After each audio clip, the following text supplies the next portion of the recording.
Hello दोस्तों, मैं रोशन राज फिर से सॉन्ग लेके आया हूँ। हम चलता तड़ा तड़ गोली, राज भरवा से केहू नहीं बोली। हम चलता तड़ा तड़ गोली, राज भरवा से केहू नहीं बोली। बड़े रोशना के राज नहीं बुझे रंगबाज, बड़े रोशना के राज नहीं बुझे रंगबाज। हम हमारे दो नाली उठा के,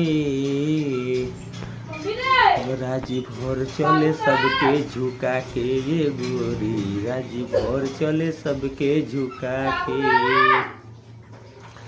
हम चलतोगे शासन ना रोकी पर शासन, गोली की आवाज बतावत रे